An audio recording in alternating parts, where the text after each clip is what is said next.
Al borde de la inconstitucionalidad, pero legal. Esas son las conclusiones de algunos expertos sobre la fiscalización de los hogares durante fiestas patrias.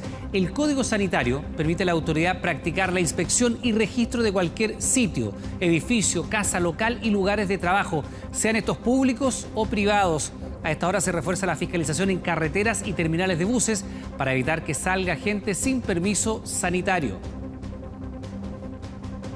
Atención, porque a partir del lunes se van a permitir los cultos religiosos. El gobierno presentó un nuevo protocolo que incluye ceremonias en plazas y parques, separación de bancas, eliminación de filas, distancia física, señalización, orden de entrar y salir, entre otras medidas.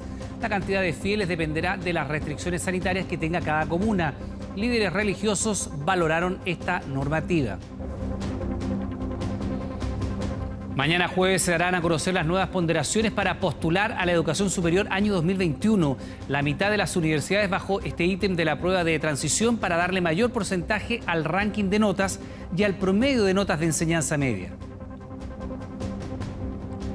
Investigadores de Naciones Unidas vuelven a acusar al gobierno de Nicolás Maduro de crímenes de lesa humanidad.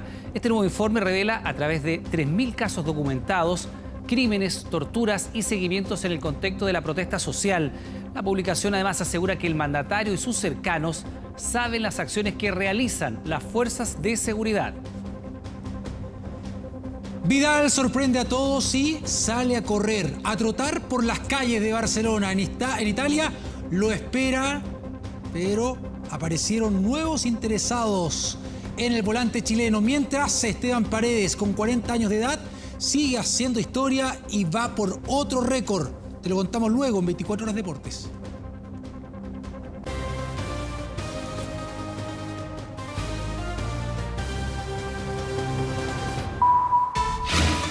Ahora. ¿Qué tal? ¿Cómo están? Buenas noches. Comenzamos a pantalla dividida. Nuestras cámaras están desplegadas en distintos puntos del país para ver cómo está la movilidad. Las salidas, por ejemplo, de la región metropolitana, los accesos a regiones como la de Valparaíso. Ahí estamos en Pichidangui y Casablanca, donde está la aduana sanitaria de Pichidangui y el control de Casablanca en la ruta 68. Como usted sabe, ¿no? Y como lo hemos estado mostrando en los últimos días, son miles los automovilistas que han intentado salir cada jornada de la región metropolitana para ir, por ejemplo, a su segunda residencia, cuestión que está prohibida desde el punto de vista sanitario. Y le reiteramos que son situaciones muy específicas en las cuales efectivamente se puede salir de su domicilio e ir a otra región. Por ejemplo, trabajar en una región distinta a la cual usted reside. Por ejemplo, gente que vive en Valparaíso y viene a trabajar a la región metropolitana todos los días. Esa es una situación que debidamente acreditada puede permitirle a usted salir. Y justificaría, por ejemplo, estar en este taco. Tener una hora médica que esté agendada previamente también es una circunstancia que le permite a usted salir y obtener un pasaporte sanitario. Y también, por supuesto, un cambio de domicilio, lo cual se tiene que acreditar, o asistencia a personas de la tercera edad. Vamos a estar contándole de las cifras, de la cantidad de automóviles que se han devuelto a Santiago y también de los sumarios sanitarios que se han levantado sobre este tipo de infracciones que permanece en las carreteras de nuestro país. Se lo decíamos en nuestros titulares. A propósito de las ceremonias realizadas por el pastor de Bajos de Mena en tiempos de pandemia, el gobierno anunció los protocolos de cultos religiosos en parques y espacios abiertos. La medida comienza a funcionar a partir del próximo lunes. Quienes no cumplan con las recomendaciones se arriesgan a millonarias multas. Mire. ¡Eso! ¡Aleluya! ¡No! ¡No! ¡Tengo que alabar al Dios de la Escritura! Al polémico pastor Salgado lo acusaron de cometer una irresponsabilidad tremenda. Celebró un culto y 30 personas terminaron contagiadas. ¡Se llama Jesucristo! ¡No es tu esfuerzo! ¡No es tu capacidad! ¡No es tu astucia! ¡No es tu mente! ¡No es la mente humana que tenía esa basura!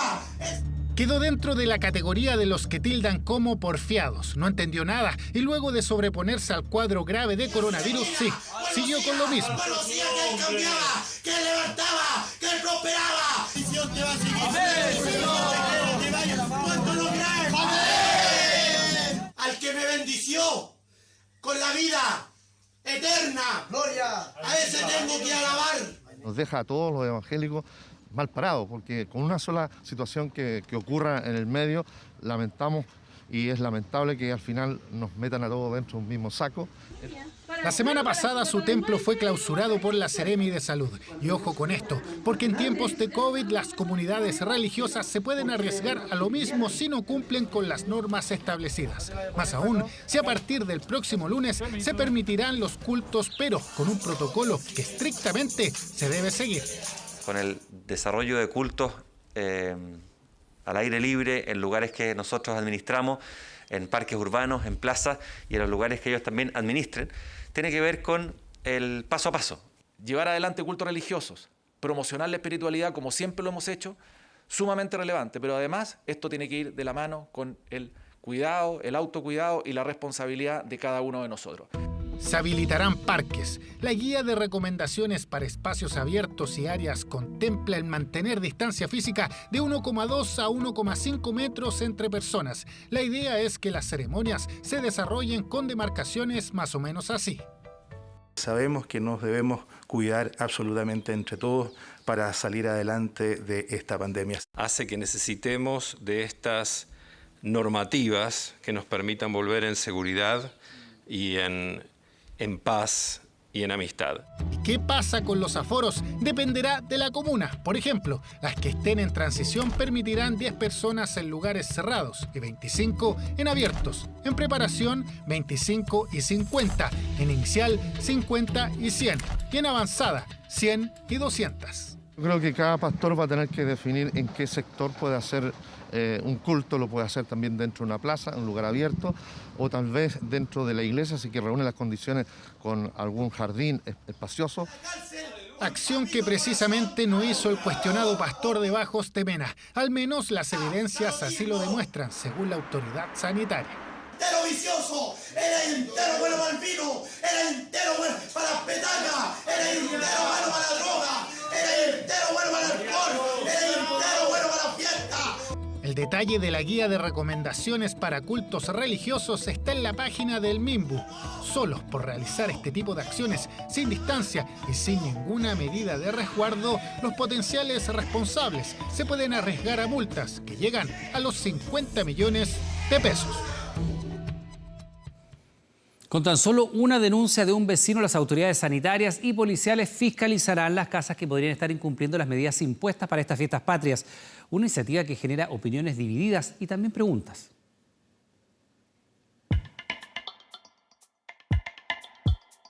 Familia, yo y mi marido y nadie más. Solo la familia. Solo la familia. Somos 7. En mi casa. ¿Cuántas personas más? 4. Mi familia, 4 personas, nada más.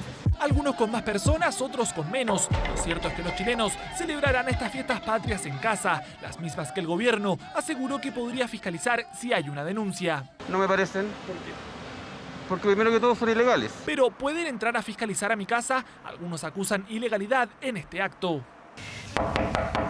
Según el artículo 155 del Código Sanitario, la autoridad podrá practicar la inspección y registro de cualquier sitio, sean públicos o privados. Para edificios o lugares cerrados, se necesitará un decreto de allanamiento de la autoridad correspondiente. Es suficientemente expreso y claro, donde le da facultad a la autoridad sanitaria para ingresar a un recinto, ya sea una oficina, un comercio, una fábrica o incluso un domicilio. No veo yo que haya un inconveniente en eso, lo vamos a hacer en conjunto con las policías. Una normativa que para los expertos roza la inconstitucionalidad, pero que está dentro del marco legal. La norma existe, es una norma que uno puede cuestionar, que uno puede considerar que es inconstitucional, pero como norma debe ser respetada, el gobierno la puede utilizar y a mí me parece que las personas, por lo tanto, debieran tener presente que esta es una normativa que está vigente y que puede ser utilizada por el Ejecutivo. Pero, ¿quién puede fiscalizar?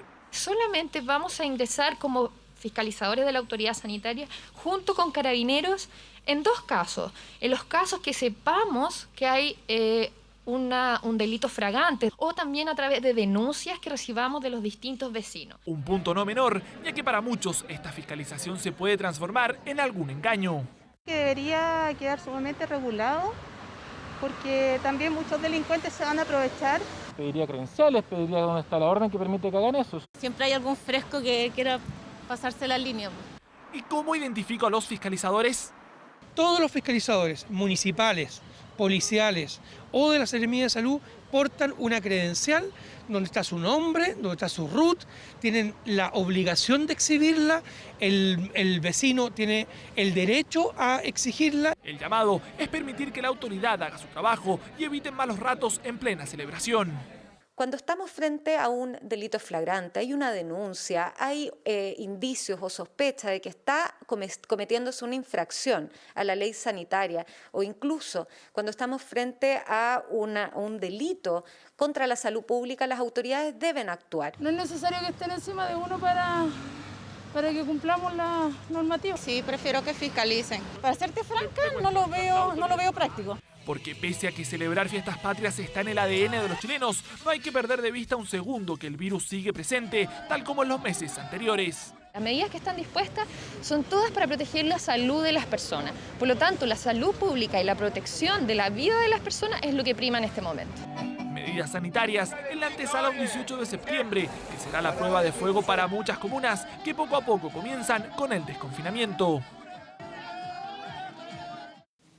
Bueno, como usted ve, todavía quedan bastantes interrogantes y no menos polémica a propósito de esta fiscalización para el plan Fondéate en tu casa. Estamos con el ministro Jaime Belolio para despejar todas estas dudas y también ver los derechos que hay aquí en colisión. Ministro, ¿cómo está? Buenas noches. Buenas noches. Bueno, primero que nada, ministro, muchos especialistas, muchos abogados han puesto una voz de alerta. Incluso la Comisión de Derechos Humanos ha señalado que aquí no se puede llegar y allanar un domicilio. Para que quede muy claro, ¿en qué circunstancias los fiscalizadores podrían ingresar a una casa en fiestas patrias?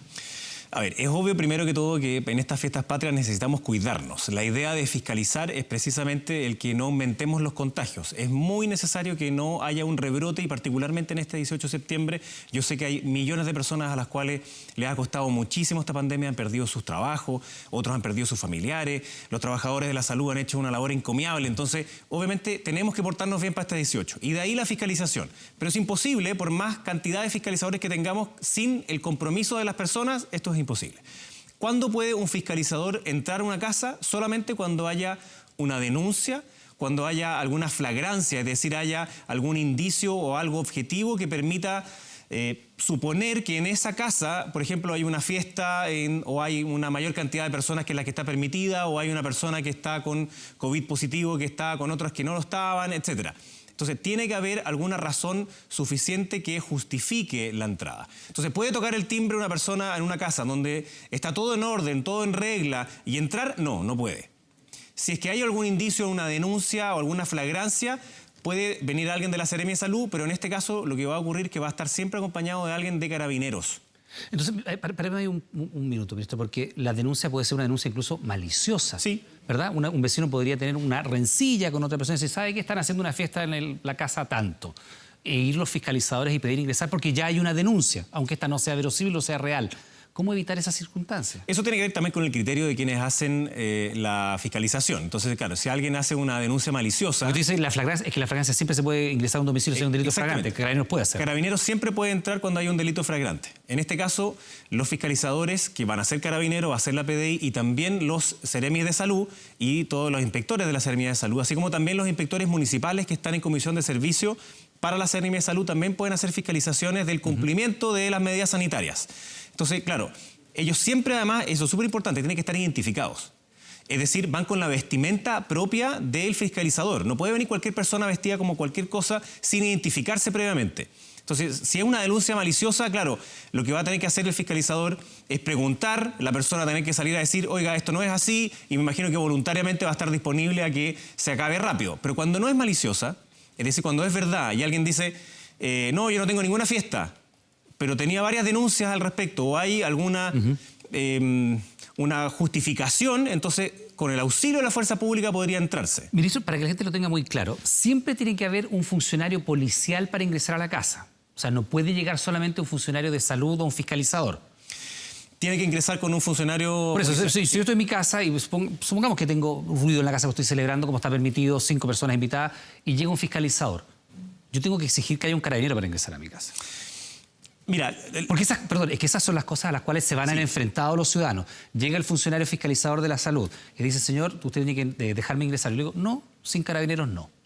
Eso está correcto. Eso está correcto. Eventualmente un fiscalizador sanitario podría entrar sin carabineros. ¿En qué circunstancias? Porque ahí se produce la inviolabilidad del hogar. Exacto, pero es cuando hay una flagrancia, no solamente en el ámbito de delito, sino que también hay una falta que se entiende como grave y por tanto podría entrar. Pero la persona perfectamente puede decir, no, creo que usted se identifique, y esa persona, el fiscalizador, lo que va a hacer es llamar a carabineros. Entonces, nunca una persona de salud puede ocupar la fuerza, jamás. La única manera en la cual se puede entonces entrar a una casa, si es que la persona no voluntariamente lo accede, es con carabineros. O sea, repito, sin un carabinero yo me puedo negar. Así es. Perfecto. Te puedes negar y lo que tiene que hacer el fiscalizador es esperar a que llegue carabineros para poder entrar. Ahora, ministro, claro, usted dice si es que se sabe que una persona tiene COVID y está reuniéndose con otras personas, eso también, por ejemplo, si se sabe esa información, no vulnera los derechos de privacidad del paciente. Yo, como paciente infectado con coronavirus, puedo exigir que esa información que es sensible no sea conocida por los vecinos del condominio o por un fiscalizador, ¿o sí? Efectivamente, no es conocida por los vecinos del condominio, pero los fiscalizadores de salud sí tienen que tener la información, así como la tiene también Carabinero, porque, por ejemplo, en la trazabilidad, y esto lo ha hecho hoy día la Seremi de Salud, hasta la fecha han fiscalizado más de 65.000 hogares. Precisamente en el cumplimiento de la cuarentena, que es obligatorio para aquellos que tienen COVID, así como sus contactos estrechos. Entonces, las personas de salud, que tienen el deber de guardar la privacidad, sí tienen esa información. Pero los vecinos no tienen por qué tener esa información. Claro, porque la fiscalización podría perfectamente producirse eso, que es vulneración de un derecho de privacidad del paciente. Ministro, para que quede muy claro, fiscalizadores de la salud, ¿los guardias municipales también?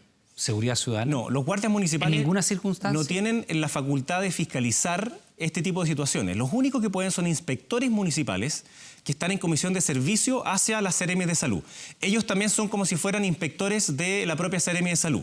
Pero de nuevo, tienen que estar completamente identificados como tales, y igual que con el caso de los fiscalizadores de salud, para entrar a un hogar, cuando una persona se opone, tiene que ser necesariamente con carabineros. Ministro, ya vamos a ir al tema del plebiscito, que es muy relevante, pero quiero preguntarle globalmente, ¿no se le ha dado una mirada crítica a lo que ha sido la implementación del plan Fondeate en tu casa? Porque la verdad es que ha habido comunicaciones erráticas, hay que decirlo, ¿no? La primera interpretación que se dijo fue prácticamente que se levantaban las cuarentenas, después hubo que hacer 3 o 4 comunicaciones distintas, y sabemos que quien se explica se complica. Si el mensaje fuese claro, con una vez bastaría. ¿No hay detrás de esto a lo mejor una visión un poco errática de lo que va a pasar este 18? Se lo pregunto porque mucha gente sostiene que aquí se está implementando un estado de vigilancia excesivo. Si llega gente a mi casa, el ministro recomendaba el otro día, anótenlo en un cuadernito. O sea, tengo que tener anotado a la gente que va a mi casa, los celulares que va a la casa. Se pierde mucha privacidad en función de la salud pública. ¿Qué está pasando con eso? A ver, aquí nos han criticado por mucho y por poco. Y efectivamente al inicio... Entonces asume que hay mensajes erráticos, ¿no? Nosotros asumimos que había una confusión en el mensaje que habíamos transmitido, y por lo mismo con el ministro París dijimos que pedíamos disculpas a la ciudadanía, y entonces sacamos, por ejemplo, esta guía que hoy día está en la página web, en www.gov.cl/Fondeate, donde sale absolutamente cada una de las cosas que se puede hacer y que no se puede hacer, y se resume en algo tan sencillo como eso. Yo sé que no necesariamente me voy a enfocar en la cámara, pero es sencillo. Cuarentenas no se levantan. Una comuna que está en cuarentena no va a tener el permiso de fiestas patrias. Las que están en transición, es decir, en fase 2, tienen un permiso de 6 horas que pueden ocupar solo una vez. Un día. O el 18, o el 19, o el 20. Y las comunas que están en fase 3, 4 o 5, ellas tienen los mismos permisos que tienen siempre. Los permisos son adicionales. Pero si quieren ir a una comuna que está en fase 2, también tienen que pedir el permiso, y por tanto solo lo pueden ocupar una vez. Y también está la prohibición del traslado interregional, así como el traslado a segundas viviendas. Yo me he juntado el día de ayer con los intendentes de todo Chile y les pedimos esta fiscalización, no solo a partir de cuando se va a hacer el 17 los cordones sanitarios, sino que desde estos días ya empezó esa fiscalización. Y por ejemplo, en la región de Valparaíso se han devuelto más de 9.000 vehículos y se han sacado ya se han hecho más de 1.500 sumarios sanitarios de personas que estaban en estas segundas viviendas. Ministro, pero otros tantos miles sí ingresaron. Y de hecho le quiero preguntar por eso, antes que se nos vaya el tiempo, porque efectivamente el tema de la segunda vivienda ha sido todo un tema. Nosotros hemos visto tacos todos los días en las carreteras y efectivamente se está exportando el riesgo de contagio. Los alcaldes han dicho, por ejemplo, el alcalde de Algarrobo decía la semana pasada, ya tenemos más del 20% de la segunda vivienda ocupada. Se relajó la mano, no hay capacidad de fiscalizar. ¿Las cuarentenas son sostenibles desde el punto de vista de la fiscalización todavía? Es la única manera que tenemos todavía, Iván. ¿Pero son sostenibles para fiscalizar? Cuando una cuarentena es demasiado larga, empieza a perder efectividad. Eso lo sabemos. ¿Está pasando eso? Y el caso de Argentina es evidente. Sin embargo, si nosotros no hacíamos nada, que es lo que pareciera sugerir algún tipo de experto, lo que iba a ocurrir es que algunas comunas que estaban en fase 3 o 4 iban a poder tener minifondas de 50 o 100 personas. mientras otros iban a estar en cuarentena. Entonces, por sentido de realidad, lo que nosotros dijimos es mucho mejor regular. Y esta regulación es más estricta. Lo que hace es bajar los aforos. Para la inmensa mayor parte del país es estricto. ¿Por qué? Porque no queremos que en el 18 de septiembre tengamos un rebrote. Entonces, sí o sí, lo que estamos pidiendo a las familias es que nos ayuden, que tengamos un 18 en familia, con nuestro círculo familiar íntimo. Y nosotros vamos a fiscalizar muy fuertemente aquellas comunas que están en cuarentena, las que están en fase 2 y aquellas en donde se ha elevado el número de, llamémoslo así, turistas o personas que van a segunda vivienda. Por supuesto que se va a fiscalizar. Ahora y también el 18, 19 y 20. Ministro, también ha habido otros cuestionamientos a propósito de los pacientes coronavirus que pueden ir a votar. Usted decía, se va a resguardar el derecho a votación, pero el día del plebiscito yo podría, por ejemplo, si estuviera contagiado, ir a votar igualmente.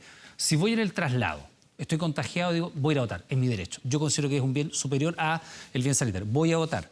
¿Me van a fiscalizar? ¿Me van a detener? ¿Me van a pasar un sumario? ¿Qué va a pasar conmigo?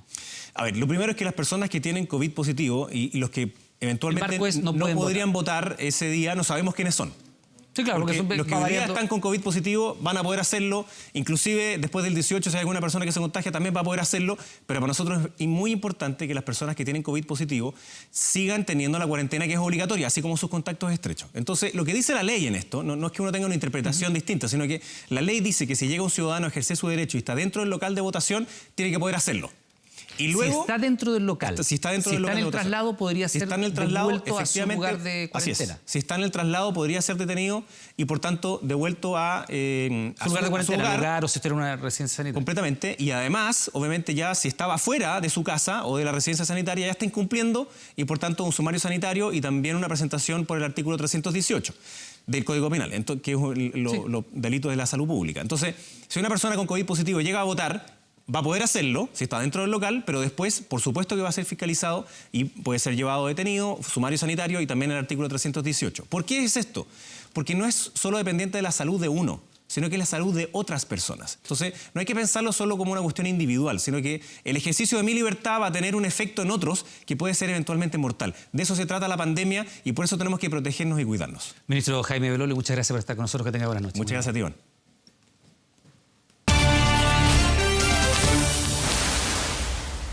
Bueno, se lo preguntábamos recién al ministro, ¿no? Una de las preguntas que va a hacerse el protocolo que se va a aplicar con las mesas sobre el resto de los electores, si un paciente COVID es detectado al interior de un local de votación, ¿qué va a pasar con él? Por ahora, el modo de operar es una incógnita. Lo que sí ratificó el gobierno, y lo reiteraba recién el ministro Belolio, es que si existe un aumento importante de contagios, el plebiscito se va a realizar de todas maneras.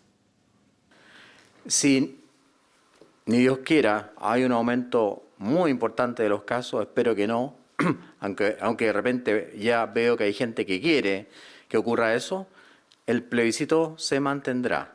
La palabra es del gobierno, el plebiscito va, aunque el número de contagios aumente, un proceso que por la pandemia se vinculó directamente con las fiestas patrias y un mal comportamiento de los chilenos en ellas al no respetar las medidas sanitarias implementadas podría tener efectos en la participación del proceso del próximo 25 de octubre.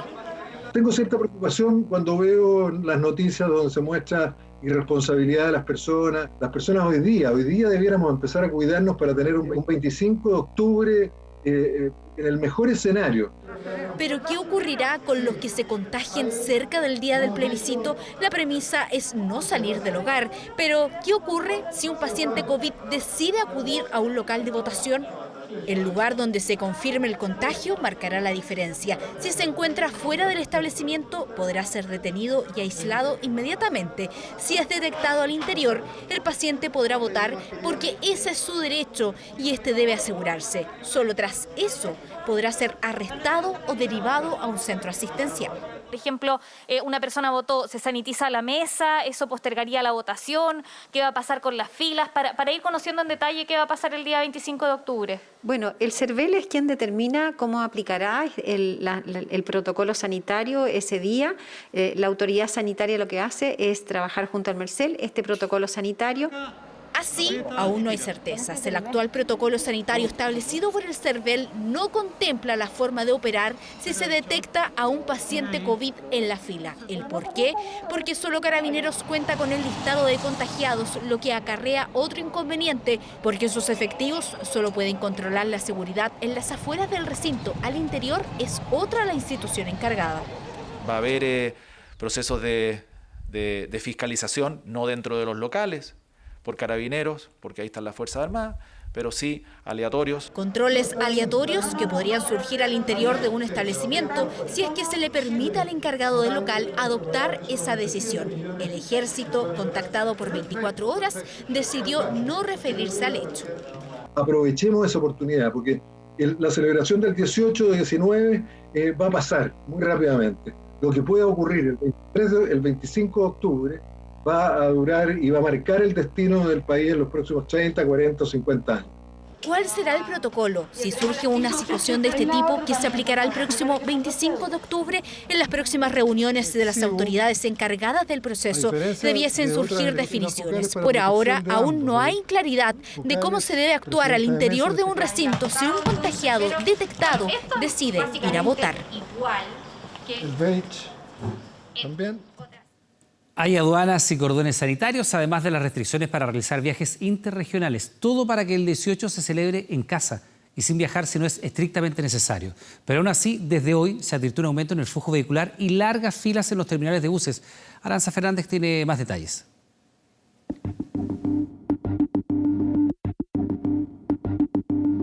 El control sanitario es tan estricto que aunque la cantidad de pasajeros es bajísima para una previa de fiestas patrias, la fila que hay en el terminal de buses de Santiago para pasar la aduana sanitaria tiene varios metros.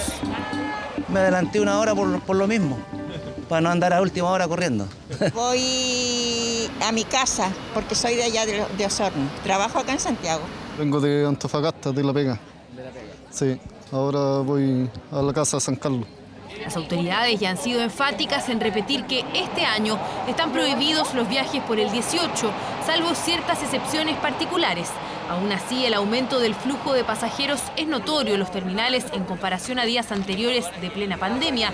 Y por lo mismo, la Municipalidad de Estación Central inauguró un nuevo sistema de monitoreo. Detecta la distancia social de las personas, vale decir, emite una alerta en rojo cuando las personas están muy cerca, emite una alerta en rojo cuando las personas no usan su mascarilla. Ahí coordinamos con el personal municipal o carabinero o también el personal de los terminales para que vayan al punto y corrijan la situación que está ocurriendo.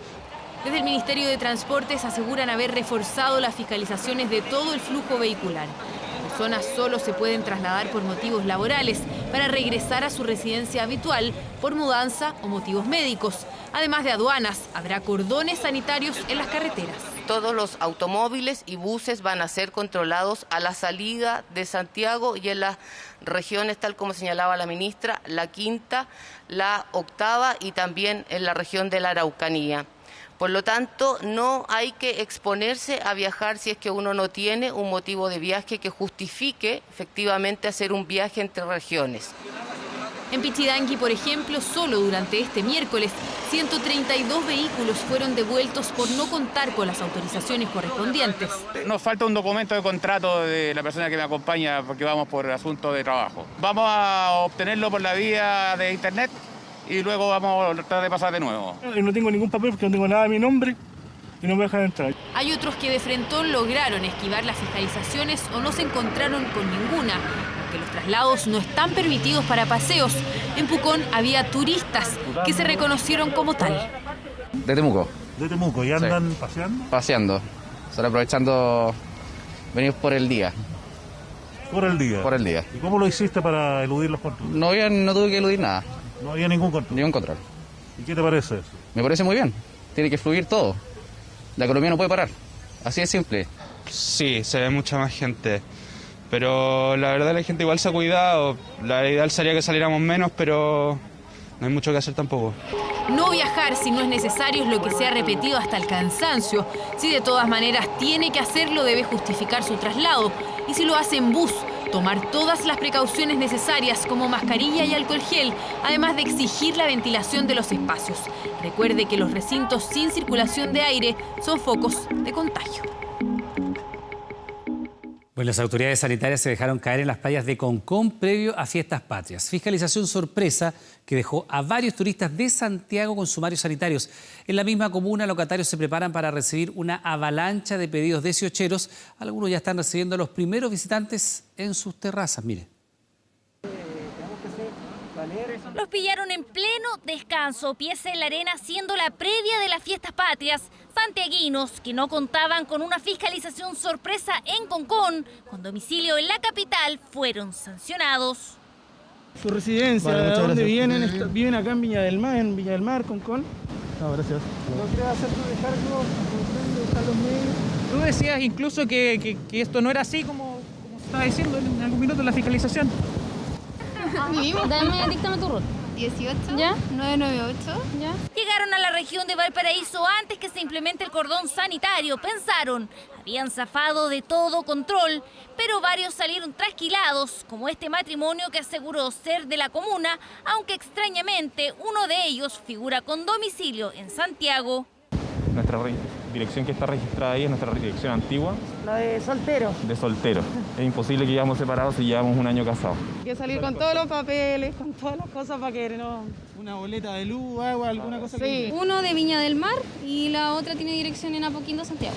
Las principales comunas infractoras son la comuna de Concord, de Papudo y de Puchuncaví, el sector de Maitencillo principalmente. Y esta labor que estamos haciendo tiene por objetivo resguardar el salud de las personas, de los habitantes de estas comunas, y sin duda no queremos que vengan personas de otras regiones. En las calles de la capital gastronómica, en tanto, ya se ven pequeños grupos de personas ocupando las terrazas de los restaurantes, comprando empanadas, disfrutando de esta extraña previa del cumpleaños de la patria en pandemia. ¿Ahora comprándose unas empanaditas? Sí, voy a almorzar eso, me voy a dar un gusto ahora en la semana. Salimos hoy día, así que no, pero hay que cuidarse. El estrés que tienen las personas que están en la casa, supuestamente las que no trabajan, es mucho. Sacarlo un rato y divertirse, para ellos es bueno. Hola, muy buenas tardes. Aquí los invito a todos a comerse un rico pescado frito, pailita marina. Los locatarios aseguran han visto un incremento de la población flotante, toman las medidas sanitarias para reactivar sus ventas, necesitan de los visitantes para salir adelante. Lista para que vengan, pero con todo, con cuidado. Igual se ha visto más llegada de turistas, se ha visto más llegada, pero hoy estamos viendo. Yo creo que todavía no revienta. Con la demanda fuerte todavía no parte. Yo creo que mañana va a empezar la locura. En Reñaca se ve menos presencia en las calles, comuna en cuarentena donde tímidamente comenzaban a asomarse familias con niños en las playas. Unos pocos, al ver nuestra presencia, prefieren retirarse, otros, en tanto, disfrutaban al aire libre. Lo que pasa es que es terrible porque finalmente uno está todo el tiempo asustado, perseguido. Y finalmente nadie está haciendo nada malo. Vivir acá en Viña y no poder aprovechar la playa es como una lata. La gente empezó a llegar desde el comienzo de semana, se nota. Aquí la gente se tiene que encerrar porque tenemos cuarentena, así que se vienen para acá a encerrarse. Yo tengo muchos amigos de Santiago que están cortando las winchas para venirse, pero no nomás, pues si no se puede. Más de 13.000 vehículos han sido devueltos a su primer domicilio y se han cursado casi 700 sumarios en la región de Valparaíso solo por segundas viviendas.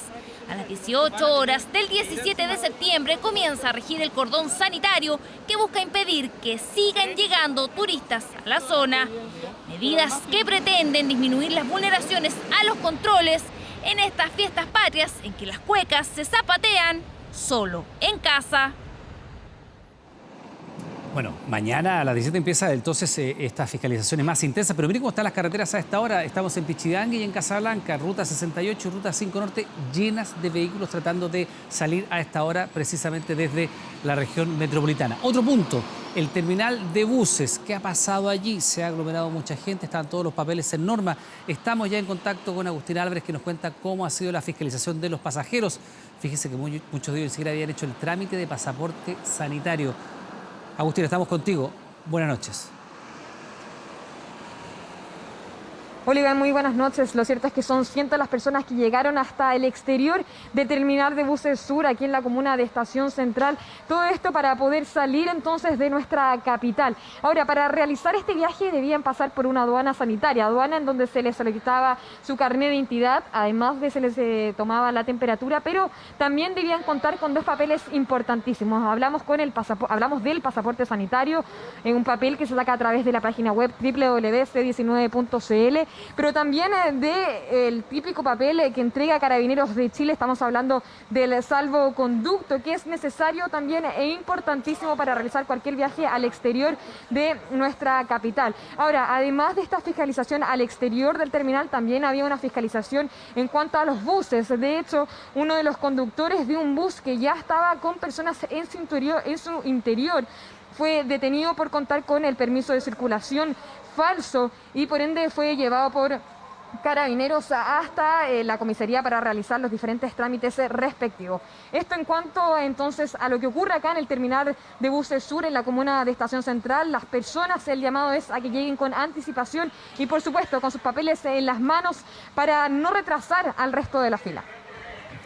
Bien, Agustina, muchas gracias. Entonces, la situación que está ocurriendo, donde incluso fue detenido un conductor por tener la revisión técnica falsa de su bus, lo que está pasando precisamente en el terminal de buses de Santiago. Vamos ahora con otras informaciones.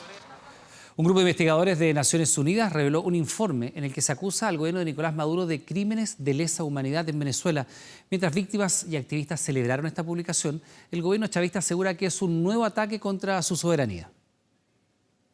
Fue horrible porque cada vez que yo atendía me decían cosas como que me iban a mandar a mis hijos picados en cajas, que tenían a mi esposo enfrente, que estaba vestido de esta forma, que si le daban el tiro en el pecho o en la cabeza. 16 guardias nacionales pues caen encima de mí. Unos me agarraban el cabello. Incomunicado, sin reloj, sin radio, sin prensa, sin hablar con nadie, durante días,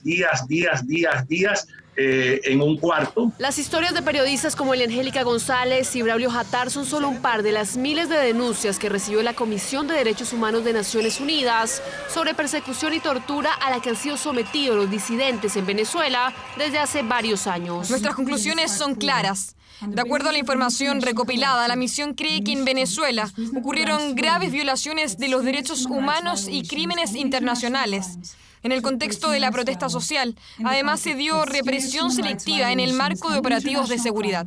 El informe encargado el año pasado por el Consejo de Derechos Humanos se basa en casi 3.000 casos documentados en los que se concluyó que tanto el mandatario como sus ministros tenían conocimiento de los delitos cometidos por las fuerzas de seguridad. Los actos de tortura incluyeron, entre otros, palizas severas, tortura psicológica, amenazas de ejecución de familiares, simulacros de ejecución, agresión sexual, violaciones, amenazas de violación y uso de electricidad para tortura. Las conclusiones de ese informe, en las que se muestran evidencias de crímenes de lesa humanidad por primera vez, le ponen nombre y apellido a los miembros del gobierno, de fuerzas de seguridad e inteligencia que perpetraron o permitieron la violación de derechos humanos. La vinculación de personas como Nicolás Maduro, Diosdado Cabello, el ministro Reverol, el general Padrino López y esa cadena de mando hacia abajo como los que deciden, ejecutan, promueven o teniendo conocimiento de las violaciones, los abusos y las torturas, no hacen nada para evitarlo. Pero para el gobierno de Nicolás Maduro, al que se acusa de haber violado sistemáticamente los derechos humanos en crímenes que se reportan desde el 2014, el informe está plagado de mentiras y de intereses internacionales. Como resultado del vergonzoso uso político de los mecanismos de este Consejo por parte de un grupo reducido de gobiernos con graves expedientes de violación de derechos humanos, en su obsesivo afán de atacar las legítimas instituciones del Estado venezolano. Incluso el canciller venezolano Jorge Arreaza asegura que ese informe de la Misión Internacional Independiente de Investigación sobre Venezuela solo busca deteriorar la relación del Ejecutivo de su país con la alta comisionada de Derechos Humanos de la ONU, Michelle Bachelet. Reiteramos que nuestra cooperación con el Consejo de Derechos Humanos de la ONU se ha generado de manera coordinada y constructiva con la Oficina de la Alta Comisionada. Los avances han sido notorios y así lo ha reconocido la señora Michelle Bachelet al anunciar la renovación de nuestra relación. Para las víctimas del régimen venezolano, el informe revelado marca un antes y un después en materia de derechos humanos, aunque sus conclusiones solo ratifican una realidad que han padecido en carne propia y que no esperan que cambie en el corto plazo. Llegó, digamos, el resultado que estábamos esperando, pero yo siento que ha llegado un poco tarde. Es un drama inmenso el que vivimos, un drama de proporciones bíblicas, como se ha dicho. Nicolás Maduro indultó a decenas de presos políticos a finales de agosto, quienes recibieron con beneplácito este informe de la ONU. Ahí ellos ven reflejado que sus casos se tramitaron, que sus casos fueron llevados y se elevaron hasta el Consejo de Derechos Humanos. Ahí están precisamente los casos de ellos Y te digo porque nosotros colaboramos en la elaboración de ese informe dando las cifras, los datos exactos y precisos. El informe de 411 páginas en el que queda al descubierto la violación de derechos humanos en Venezuela será presentado ante el Consejo de Derechos Humanos de la ONU el próximo 23 de septiembre.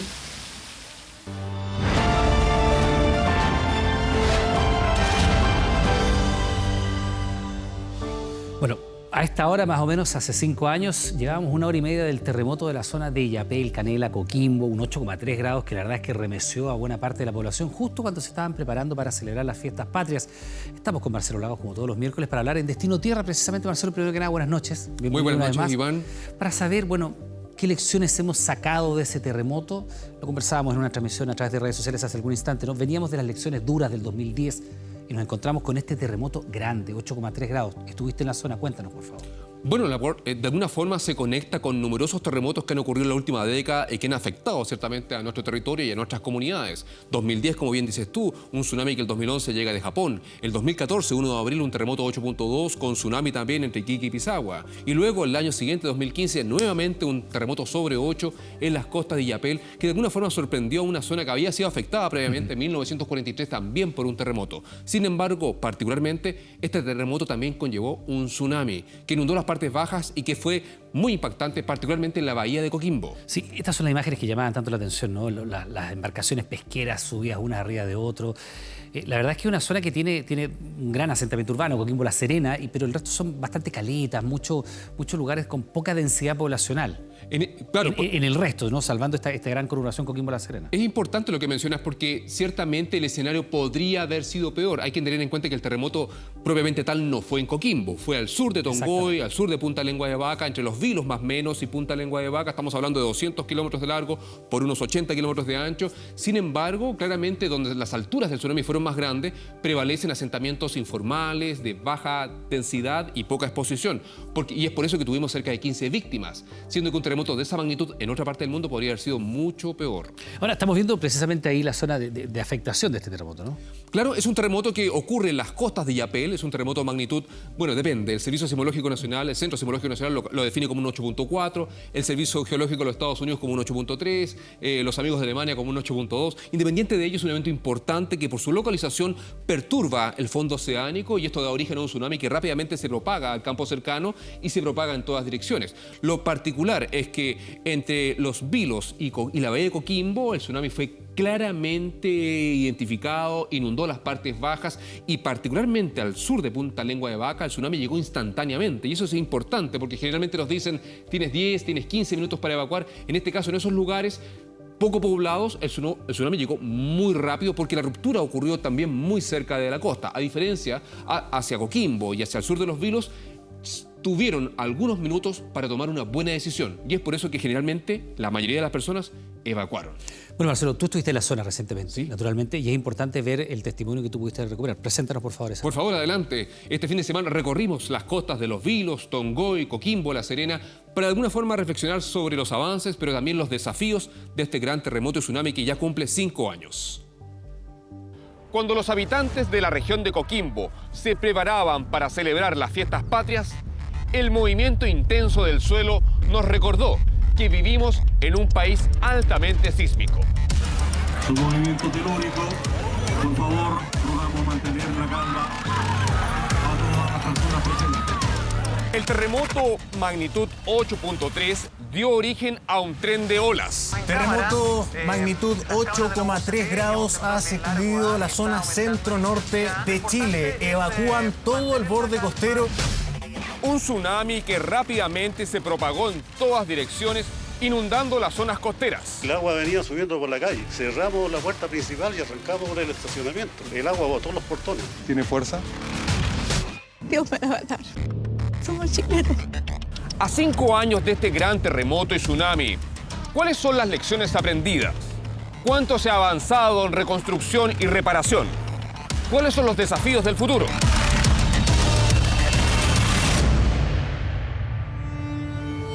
Un 16 de septiembre de 2015, cerca de las 8 de la noche, ocurre un gran terremoto frente a las costas de Illapel con una magnitud de 8.3.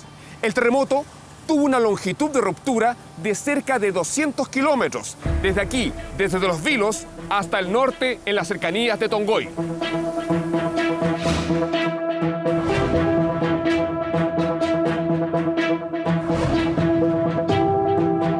Deformando verticalmente el fondo oceánico y perturbando la columna de agua, dando origen a un tsunami que casi instantáneamente inundó las costas al sur de Punta Lengua de Vaca, propagándose en todas direcciones desde la zona de origen.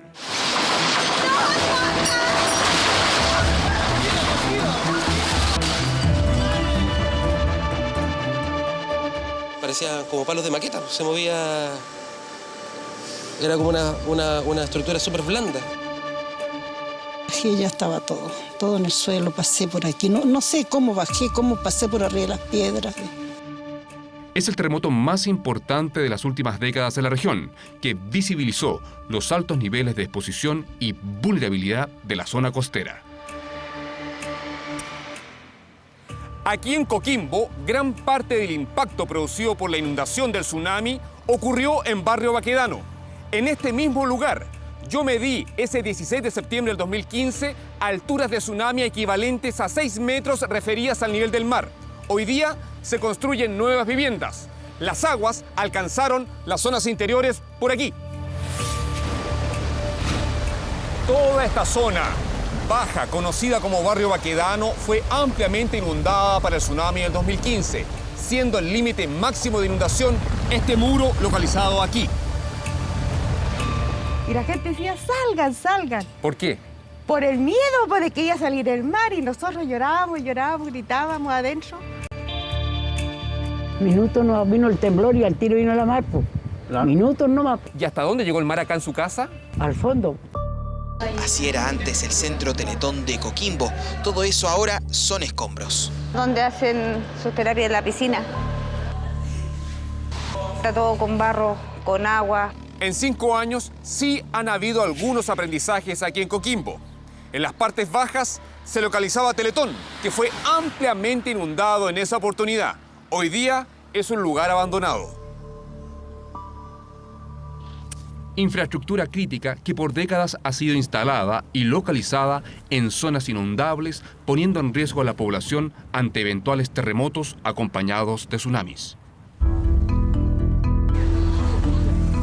La preocupación por el riesgo de tsunami surge en el cómo hemos construido nuestras ciudades, cómo planificamos el asentamiento humano, particularmente cuando se localizan tan cerca de la costa, expuestos a las amenazas del mar. También hubo que replantear y pensar que esto no es un hecho aislado que puede volver a suceder. Y tenemos que aprender a convivir con 400 kilómetros de costa que tiene la región de Coquimbo. Dados los altos niveles de exposición a la amenaza de tsunami en la conurbación Coquimbo-La Serena, hoy día se ha privilegiado la evacuación horizontal a zonas seguras. De alguna forma, después del terremoto y tsunami de 2015, quedó claro que era necesario implementarlos. Estas vías horizontales permiten que peatonalmente y no vehicularmente las personas rápidamente evacúen a zonas de seguridad. Expropiación de terrenos para implementar vías de evacuación. Un cambio de conciencia que se originó a partir del 27 de febrero y que el terremoto y tsunami de hace 5 años apuró su implementación. Ahora la evacuación están diseñadas para que peatonalmente las personas pudiesen evacuar, pero a futuro van a ser las futuras vialidades. Por lo tanto, hay una proyección, permitió proyectar, planificar la ciudad de una mejor manera. El tsunami tuvo distintas alturas de ola, siendo las más grandes al sur de Punta Lengua de Vaca, cercanas a los 13 metros. Sin embargo, aquí en Tongoy no alcanzaron más de 3 metros. Bueno, nosotros estábamos acá en la casa esperando, tomando once, porque mi familia iban a ir a la Pampilla. Era la fiesta popular de la Pampilla y el terremoto interrumpió el corte de zinc. Pero fue todo así fuerte, fuertísimo. El tiro así como al remesón, empezaba a sonar todo. Terremoto que sacudió con fuerza a horas de las fiestas patrias, dejando junto al tsunami a 15 personas fallecidas.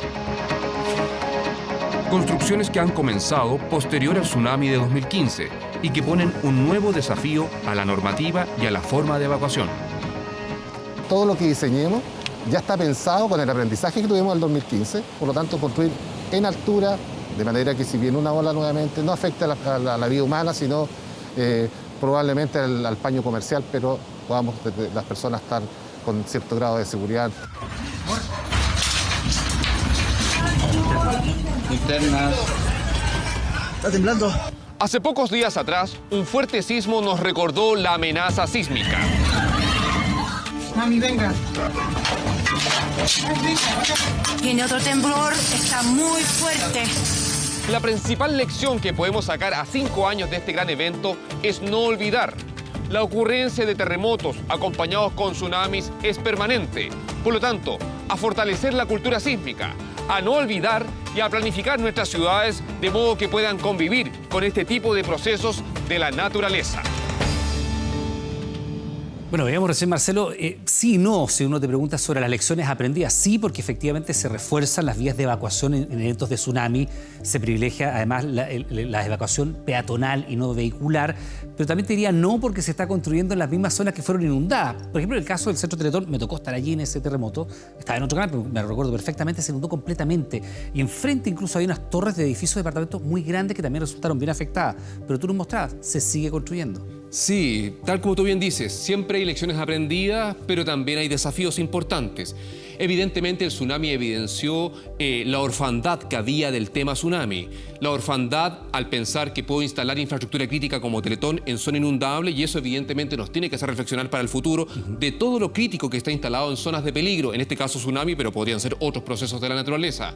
Evidentemente el tsunami enrostró que era necesario apurar la instalación de vías de evacuación a zona de seguridad, pero también hay que entender que la distancia a recorrer para llegar a zonas seguras no es una tarea fácil. Bueno, fue bastante más al norte, pero Coquimbo se vio una parte muy pesada por la cantidad de población que hay ahí. Esto es entre Tongoy y Los Vilos, como dice el dicho, la zona de mayor afectación, pero de las zonas más grandemente urbanizadas, Coquimbo fue una de las más dañadas, ¿no?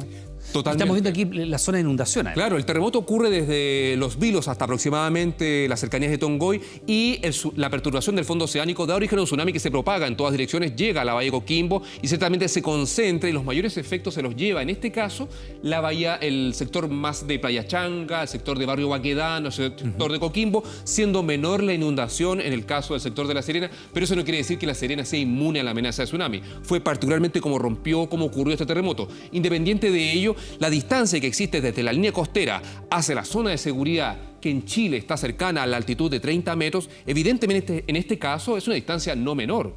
Y el fortalecimiento que se ha hecho ciertamente es instalarlas, expropiar terrenos y permitir que la gente que habita la costa o que frecuenta o que visita la costa pueda evacuar rápidamente a zona segura.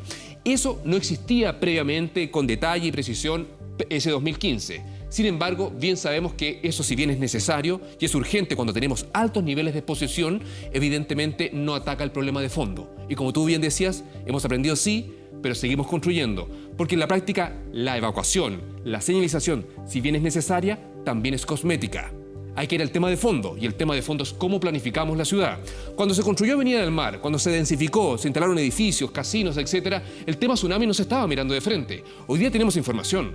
Hoy día sabemos que estos ocurren a cada momento y que pueden ser muy peligrosos. Y hoy día, particularmente La Serena, crece hacia el norte. Recientemente se actualizó su plan regulador. Y la propuesta de uso de suelo que viene en zonas costeras es tan parecida a lo que tiene hoy día. La misma que había antes. Es muy parecida. Por lo tanto, en la práctica, claramente, ¿quién es el responsable del riesgo? ¿Quién está construyendo riesgo? ¿Realmente el riesgo es la amenaza, en este caso sísmica y los tsunamis, o son las decisiones de las personas que con sus decisiones incrementan y aumentan el riesgo? Bueno, eso es lo importante, Marcelo, saber. Uno tiene que convivir con estos fenómenos de naturaleza, sobre todo en un país como Chile, y saber es importante para planificar mejor. Marcelo Lagos, como siempre, muchas gracias. Muy buenas noches. Que estés muy bien. Gracias. Vamos ahora con otras invitaciones. Pasamos a revisar que la siguiente información. La PDI descubrió un laboratorio en Lampa, fíjese, donde se falsificaba y vendía un popular calmante natural para controlar la ansiedad y atacar el insomnio, que se vendía como pan caliente a través de las redes sociales y también en un negocio del barrio Meix. Verónica Moscoso nos cuenta más detalles. Mire. Hasta Batuco, en la comuna de Lampa, llegaron funcionarios de la Brigada Investigadora de Delitos de Propiedad Intelectual e Industrial de la PDI para comprobar una denuncia de que aquí existía un laboratorio clandestino de fármacos donde se intentaba plagiar burdamente Melipaz, un calmante natural fabricado a base de la hierba melisa, Las evidencias están a la vista. Se elaboraba, se envasaba, se etiquetaba, estaba la cadena completa del producto para posteriormente trasladarlo a los locales comerciales y ofrecerlo a la venta. La empresa tenía autorización solo para fabricar alimentos, lo que menos encontraron fue eso. No habían alimentos, no habían envases para alimentos, no había cadena para el envasado de alimentos, no habían condiciones de seguridad para alimentos y estaba todo ligado a la elaboración, envasado y comercialización de productos fármacos. Se incautaron 142 litros del psicofármaco falso, 2.200 cajas listas para su comercialización y casi 7.000 etiquetas para ser enfrascadas. Habían gotas y comprimidos, se promocionaba y se vendía en las redes sociales a un 50% menos de la marca original. Es preocupante que estén vendiendo productos falsificados porque al final no sabemos lo que trae. Podría traer un tóxico, podría haber gente que tenga náuseas, vómitos y que incluso pueda estar cayendo en alguna intoxicación fuerte a nivel hospitalario. Incluso puede provocar la muerte, advierten los expertos, porque aún no hay certeza de los compuestos que tienen estos productos. De ahí la importancia de fijarse en el rotulado. Todos los medicamentos deben ser aprobados, certificados y registrados por el ISP. En este caso pusieron autorizados por la Seremi de Salud, lo que no corresponde. Debería decir registro ISP, luego la letra N de producto natural y enseguida un número. Lo más grave es que estas gotas también se venden en este local de calle Sacía en el barrio Meix, de propiedad de los mismos dueños del laboratorio. Ahí habían varios medicamentos que también son de dudosa procedencia, fármacos y suplementos alimentarios que publicitan propiedades terapéuticas sin ningún respaldo científico. Una consulta, ¿quién es el encargado de este local? No se encuentra. Sí, ¿por qué están grabando? ¿Ah? No se encuentra. ¿Y dónde lo podría ubicar? No te sabría decir. Que necesitamos hablar con él por una denuncia de productos falsificados. Tengo entendido que solo fue de una gotita, pero, o sea, era por un tema de marca que dijeron y ya. Pero no solo es un problema con unas gotitas. Una de las dueñas de este local desde el 2017 enfrenta un juicio con el CERNAC por ofrecer productos con propiedades terapéuticas sin que se encuentren comprobadas. Lo más grave es que los clientes hacen fila para comprar este tipo de fármacos. A Joana la encontramos ahí comprando mercadería para vender en una feria de Quinta Normal. ¿Qué es lo que usted más vende? Lo que más se vende es la melisa estrés, todo lo que sea calmante, hierbas para el estómago que la gente toma. Incluso hay gente que lleva hasta para el COVID que dice que le han dicho y la lleva. Y es que en pandemia, según un estudio del ISP, los calmantes, los ansiolíticos y el paracetamol son los medicamentos que han tenido mayor consumo y con respecto al año anterior han aumentado un 30%. Paracetamol nomás y relajador muscular. La gente está ansiosa y probablemente está necesitando productos para calmar la ansiedad. Ahí el llamado muy importante es que si lo va a hacer y lo va a hacer con un producto fitofármaco, por favor sea bien responsable en buscar el registro sanitario para asegurar que un producto digamos que primero se vende en farmacia, no se vende en cualquier lado, y segundo tiene un registro sanitario que le asegura la calidad, seguridad y eficacia del medicamento. Lo barato a la larga puede salir caro y peligroso para la salud. Por poner en riesgo a la población, la Seremi cursó un sumario sanitario y decretó prohibición de funcionamiento de este laboratorio. Los propietarios arriesgan multas de hasta 50 millones de pesos. Bueno, la incertidumbre ha marcado el último año escolar de los alumnos de cuarto medio, básicamente por la pandemia y la prueba de transición. Este jueves a las 9 de la mañana la Subsecretaría de Educación Superior va a dar a conocer las nuevas ponderaciones de cada universidad. Y atención, porque una de cada 2 universidades bajó el peso de la prueba para darle mayor ponderación al ranking de notas y el NEM. Aquí va un adelanto. Que tu último año sea así es muy triste. O sea, yo creo que todos están iguales, los estudiantes. Todo cuarto medio está deprimido porque tu cuarto medio sea así. A mí, por ejemplo, me ha costado mucho hacer un horario así como para el estudio. Emilia en Ñuñoa o Daniela en Puente Alto. Las dos vivieron lo mismo. La decepción de perder el cuarto medio entre compañeros y el esfuerzo extra de aprender online las últimas materias. Mi último año lo paso encerrada en la casa con Preu todos los días. Siempre hay como algo que hacer, pues entonces tengo que tener mis responsabilidades de aquí de la casa, ser como mi pieza, ayudar a mi mamá si es que necesita algo. Estudiar desde casa con todas las limitaciones y dificultades, una realidad que los afectó a todos por igual, sin discriminación, a miles de jóvenes en todo el país y seguramente la preocupación sea la misma. O sea, no me siento preparada y un 50% sí. Pero no es como porque no... no, ¿por qué es? Por miedo, por inseguridad. Siempre hay un porcentaje de desventaja para hacer la prueba. Soy de las personas que creen que deberíamos velar más por el perfil del estudiante, del perfil del universitario que va a entrar, a que sacó 500 puntos en la PSU y tiene un NEM 6. Una prueba así en sí, como que no lo define del todo. Entre toda la incertidumbre, este jueves tendrán al menos una certeza. Hasta el 2020 el acceso a la educación superior dependía en gran parte del puntaje PSU, pero en el 2021 será distinto. Porque más de la mitad de las universidades bajará la ponderación que tenga esta prueba en la postulación a sus carreras. Es una buena noticia por cuanto los jóvenes que tengan un buen rendimiento escolar, independientemente del colegio en el cual estudien, tendrán mayores oportunidades para acceder a la carrera universitaria de su preferencia. Por ejemplo, si en 2020 para estudiar literatura en la Universidad de los Andes el puntaje en la prueba pesaba un 75%, el 2021 será solo el 30% de la ponderación. El NEM y el ranking, por tanto, serán relevantes. O en el caso de Emilia, en 2020 el puntaje que hubiese sacado en la PSU, ahora PTU, habría sido el 60% de la ponderación. En 2021 bajará al 50%. O sea, a mí personalmente sí me alivia. O tengo un buen NEM y si rindo una buena PSU voy a poder entrar. El porcentaje de estudiantes que se inscribió para poder dar la prueba este año disminuyó de modo importante, el porcentaje más bajo en los últimos 13 años. Y eso da cuenta de alguna manera de la incertidumbre que tienen los estudiantes, del contexto complejo y difícil que se está viviendo. Por lo tanto, creemos que mientras más medidas de apoyo y de flexibilidad existan, es más equitativo para el sistema y puede ayudar a los estudiantes. Antes, el puntaje debía representar al menos el 50% de la ponderación. Desde el 2021 será el 30%. Cuánto varíe en cada carrera dependerá de cada casa de estudio.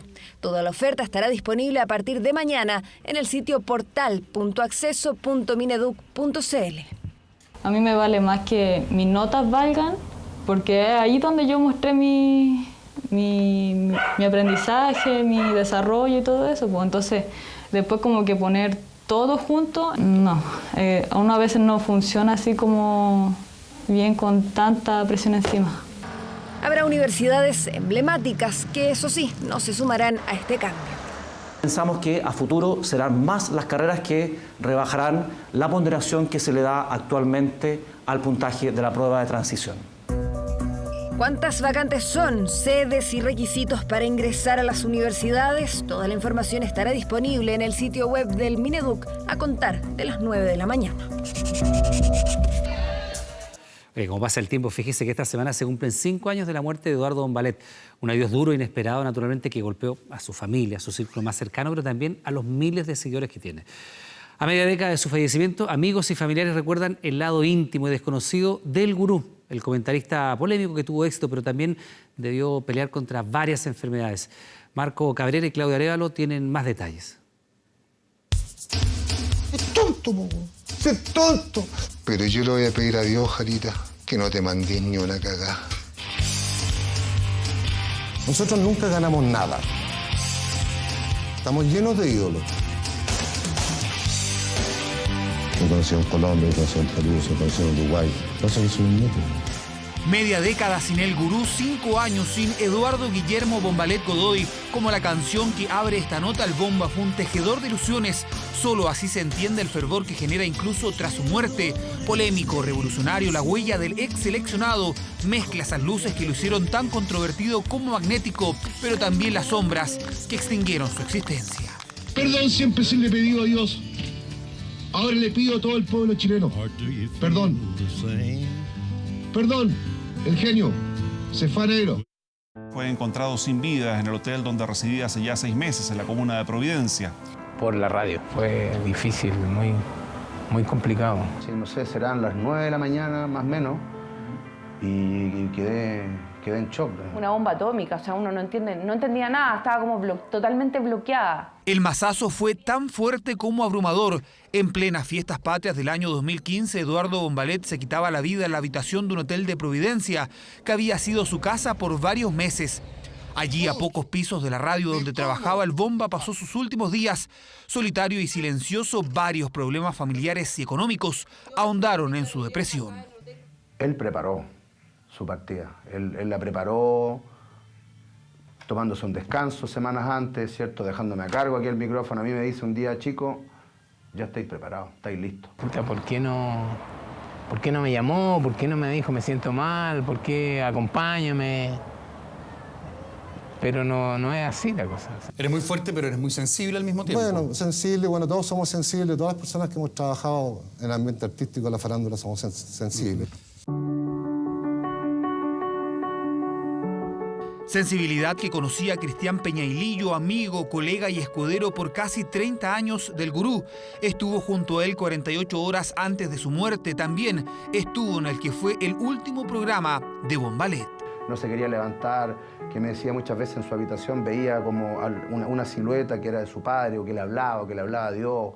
Cómo no estuvimos más pendientes, los más cercanos, de que siguiera su tratamiento, ¿cierto?, contra la depresión. Para mí creo que es más sano empezar a recordarlo, recordar la fecha. Siempre va a ser triste, pero tratar de recordarlo con alegría a él. Entonces ya no se vuelve tan difícil. Por eso, a 5 años de su muerte, intentamos reconstruir el lado más íntimo y desconocido de Bombalet, el hombre apegado a su familia y sus 5 hijos, maniático de la limpieza y el orden personal, quien, como recuerda su viuda María Victoria Laimuns, tenía por sobre todo gran sentido del humor. Creo que lo que era transversal en Eduardo, tanto en televisión como en la parte familiar, era el humor. Siempre tenía alguna frase graciosa. ¿Cómo me llamar justo cuando estoy yo, weón, aquí en tierra, weón? ¿No sabéis que mi programa es de 5 a 6, weonado? Valdivia es tonto y curado. Pero es mejor que todos, compadre, y tú tienes que ser superior a él. Buscaba él, era ingenioso para esas cosas. Y que además en ese momento las cosas esas no se hacían. Un carácter que lo hizo tener pocos amigos, pero que mezclado a su discurso incendiario, lo transformaron en todo un personaje. Tras su retiro del fútbol, el jugador quedaba atrás y comenzaba el showman, justamente en TVN. Don Eduardo Bombalet y la gimnasia de hoy día. Hola, buenas tardes. Como buen día, mitad de semana, día miércoles, vamos a repasar un poquito lo que hemos hecho el día lunes en cuanto a abdominales, porque eso es lo más importante. Vamos a empezar y vamos a terminar con abdominales. 1, 2, 3, 4. Una voz que rompió letargo en los 90, Bombalet quebró esquemas y cruzó límites con su opinión, algo que lo llevó a recibir 50 querellas en su contra y ser detenido en 1996 en la cárcel Capuchinos. Sin embargo, dicen sus cercanos, nunca transó. Nunca en su vida yo lo vi transar ningún principio. Se equivocaba como todas las personas. Pero transar principio, en ese sentido, no, nunca. De terceros trataban de acercarse, de generar alguna forma en que Eduardo aplacara. Y cuando hacían eso, era peor, más les daba. Ni nunca un dirigente me ha dado ni 1000 pesos. Ni 1000. Pero ni 1000. Y no lo aceptaría. Cuando Napoleón dijo todo hombre tiene su precio, se equivocó conmigo.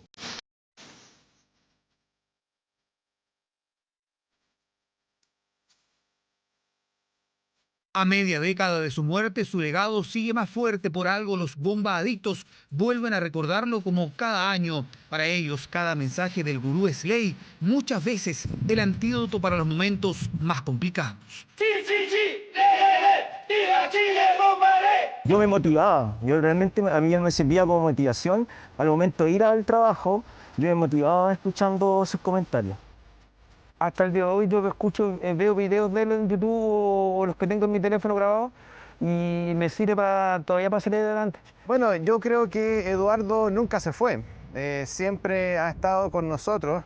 Y es que Bombalet, pese a su larga sombra y sus excesos, fue para muchos fuente de inspiración. A mucha gente que Eduardo ayudó, gente que también tuvo cáncer, gente que tenía depresión, gente que le escribía por DM y le decía, Eduardo, gracias a tus palabras, en la radio, en el micrófono, pude salir adelante. Soñar es gratis, Marco. Entonces tú puedes hacerlo. Yo vi una vez un micrero parar la micro llena, y bajarse de la micro, dejar la micro y bajarse y saludarlo, darle la mano y sacarse una foto. Me queda la gente adentro como de haber estado. Él igual, si tú analizas un poco, él estuvo solo en esta lucha. Él peleó con tanta gente. No quiero que mis hijos vayan al colegio y que no esté su papito el día del papá. Es tremendamente penoso, En el año 2011, Eduardo Guillermo Bombalet fue diagnosticado de cáncer gástrico. Sin embargo, el comentarista daba muestras de esa fortaleza e integridad a toda prueba que tanto pedía a sus seguidores. Estaba muy fuerte, yo salía fortalecido de ahí porque él decía que le ganaba al Tigre y le ganaba al Tigre. Si le voy a ganar, y le ganó. Yo sé que, sobre todo cuando estuvo enfermo, recibió llamados de ayuda. Claro, uno puede decir que a lo mejor era gente que en verdad lo quería ayudar, pero él consideró que no correspondía aceptar nada y nunca aceptó nada. Yo lo vi que de repente le ofrecieron cosas, nunca las aceptó. No puedo tener 48 horas tranquilo. Siempre me pasan cosas. Dios me da y Dios me quita. Era genio. Él, genio en el micrófono, genio para la talla, genio en el análisis futbolístico. A Eduardo no había como amedrentarlo. No, era valiente. Era impresionantemente valiente. Llora la derrota. Llora la derrota. Y en el éxito se mesuró. Son los recuerdos a 5 años de su partida, un adiós que fue duro y sorpresivo. Y es que como cada paso de este exfutbolista y comentarista nunca dejó indiferente a nadie. Sus luces, su estridencia provocaron tanto escozor como admiración, pero fueron sus sombras y sus luchas internas las que transformaron el legado de Eduardo Guillermo Bombalet en algo difícil de olvidar.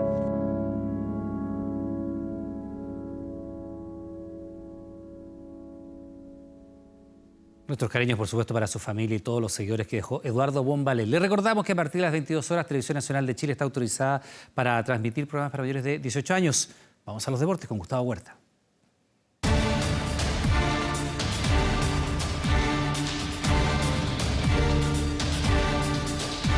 La leyenda de Esteban Paredes, el triunfo frente a Peñarol, que hacen a los fanáticos de Colo-Colo olvidar por algunos días la amargura que tienen por lo que viven en el torneo local y también con los líos dirigenciales. El tanque mantiene con vida a Colo-Colo en la Copa. De inmediato revisamos imágenes, compactos, goles de lo ocurrido ayer en el Estadio Monumental. En un partido complicado para Colo-Colo, en un primer tiempo bastante difícil, con un bajo rendimiento, con lo que ha sido la tónica, ¿no?, de Colo-Colo durante esta temporada. Y acá la mala fortuna además en ese rebote, porque Brian Cortés, el portero, se queda enredado con Felipe Campos, el defensa, y ahí aparece Facundo Pelistri a los 39 minutos del primer tiempo, además con Insaurralde que resbala en esa jugada, no puede llegar a la cobertura. Reitero, ahí en el rebote se queda enredado Cortés y era el 1-0 a los 39 minutos del primer tiempo. Cambios que le sirvieron a Gualberto Jara para la segunda etapa. Gabriel Suazo a los 5 minutos del segundo tiempo, logrando el 1-1. La paridad de transitoria para el volante tras esa asistencia de Mouchi. Llega muy bien al área rival, remata de derecha y logra el 1-1. Y acá hay penal, claro, no hubo dudas para el árbitro argentino Mauro Vigliano, quien de inmediato sanciona la pena máxima por esa falta en contra de Volados. Y Esteban Paredes, a los 17 minutos del segundo tiempo, anota el 2-1. Le permite a Colo-Colo seguir con vida a la Libertadores. Llega a 6 unidades en 3 partidos jugados y además Esteban Paredes se convierte en el jugador de Colo-Colo con mayor cantidad de goles en esta competencia. 21 goles, ¿sí? Estaba empatado a 20 con Francisco Chamaco Valdés.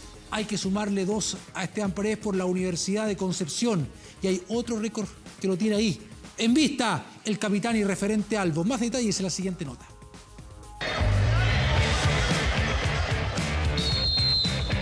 Y Colo-Colo vuelve el triunfo. Con un equipo discreto, pero con el capitán Albo definitivamente a otro nivel. Fue un triunfo bastante sufrido, pero a la larga que nos sirve mucho para el club. Y claro que sirve, en el torneo local Colo-Colo coquetea con los colistas, pero el Libertadores es otra cosa y qué decir del tanque. Paredes y el segundo. Penal especial para el 7, gol 21 vistiendo de albo en la máxima competición continental de clubes. El goleador eterno, el gran Esteban Paredes para seguir alargando la leyenda. Otro hito a su carrera, porque además se transformó en el anotador histórico del Cacique en el certamen, superando nuevamente al histórico Chamaco Valdés. Esto nos alienta a seguir también mejorando. Pero los récords del artillero de 4 décadas no paran ahí. La celebración ante Peñarol lo convirtió en el máximo anotador chileno de la Copa y también en el más longevo. Gracias vida, gracias fútbol y gracias por llegar al más grande que mi Colo-Colo querido. Celebración por partida doble para el de Cerro Navia. Tras la pausa por COVID, cada encuentro es un hito para él y ahora va por su gran anhelo. Y después ya tendrá tiempo si es que le queda para alcanzar el récord mío. 208 goles de albo para el rey del metro cuadrado, 197 para el supertanque. Al capitán le faltan solo 11 goles para ahora convertirse en el máximo anotador en la historia de Colo-Colo. La verdad nos va a servir mucho para la confianza de cada jugador del equipo. El stand-by por pandemia parece haber revitalizado a Esteban Paredes. Ha jugado 3 partidos y en todos ha convertido. Nos sirve bastante para ahí pelear el fútbol al octavo de final. Los 40 años, 1 mes y 15 días que tiene el referente albo parecen no ser impedimento para seguir marcando diferencias. El goleador de 4 décadas que tiene en pie a Colo-Colo. Vamos ahora con Arturo Vidal, a quien lo vieron hoy trotando por las calles de Barcelona, no entrenando de manera normal junto al plantel catalán, que hoy jugó un partido amistoso y todavía esperando con el viaje a Milán para unirse al Inter, donde Antonio Conte lo quiere ya. No le cuenten a nadie, pero de verdad que esta teleserie todavía no termina e incluso la prensa española dice que hasta podría quedarse en el fútbol español. Miren. Imágenes de Archivo Vidal entrenando con Barcelona este miércoles. No pudo, entonces.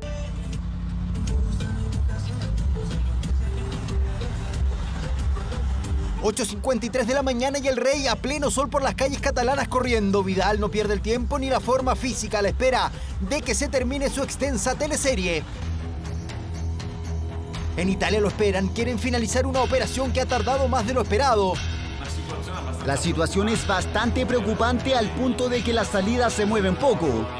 Pero en España, mientras Barcelona jugaba su segundo amistoso con Vidal y Suárez fuera de la citación, comienzan las especulaciones. Pero a medida que han ido pasando las horas, la cosa se ha ido complicando y ahora parece que el tema está muy difícil.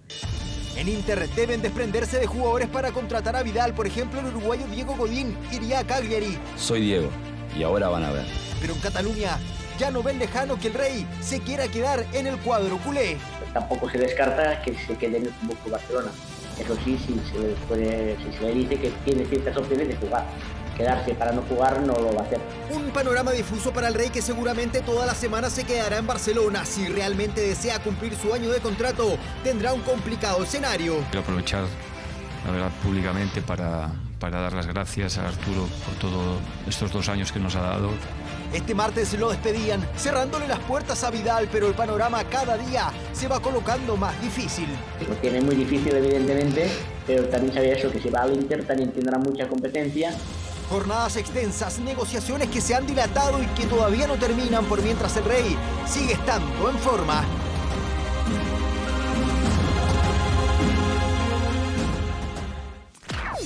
Vamos al fútbol internacional.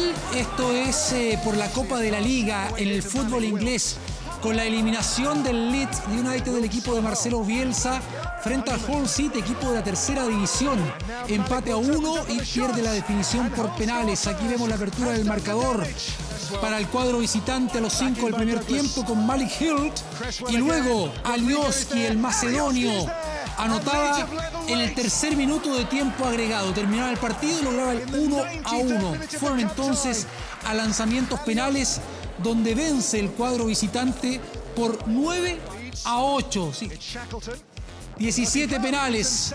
Shackleton desperdicia ese penal para el Leeds.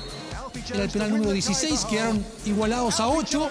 Y ahí está, Alfie Jones anota el 9-8, queda eliminado de la Copa de la Liga el Leeds, equipo de la primera división de la Premier League versus a uno de la tercera.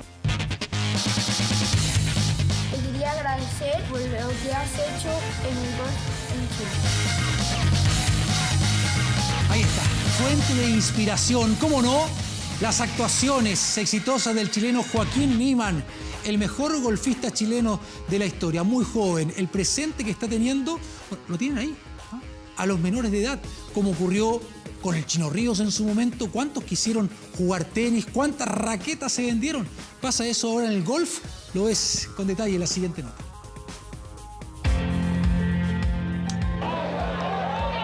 Y cierra con estilo, señores, el chileno. Hablar de Joaquín Niemann es hablar de la élite del golf mundial y también de un talento que comenzó a pulirse desde que dio sus primeros pasos.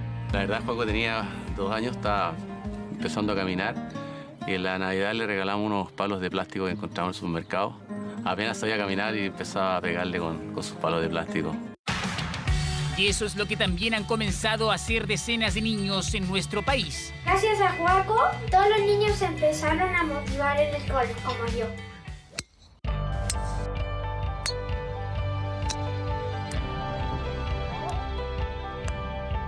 Con 8 años, Martín Bustos ve en Joaquín Niemann a su gran inspiración. El tiro que más me gusta de Joaco es el drive. Dicen que verlo jugar es motivante, que de él están sacando todo lo que les pueda ayudar a concretar sus sueños. De Niemann, estos pequeños destacan su carácter y su tranquilidad para jugar golf. Sus características, cómo juega, no se enoja. Me encanta cómo ha jugado todos los campeonatos. Lo más importante es porque los puedo ver en la tele y eso me encanta. Ellos son parte de Golf Action, corporación deportiva cuya misión es situar a Chile en el más alto nivel mundial. Y partió en Golf Action y yo quiero llegar a ser como él. Golf Action Les deseo la mejor de las suertes. Disfruten cada momento en Golf Action. Recuerdo cuando hace algunos años atrás estaba ahí y fue una experiencia asombrosa. Palabras de un chileno que ha hecho historia, el deportista que sigue escribiendo páginas doradas y que ahora comienza a ser la inspiración en los pequeños que sueñan con llegar a la élite del golf mundial.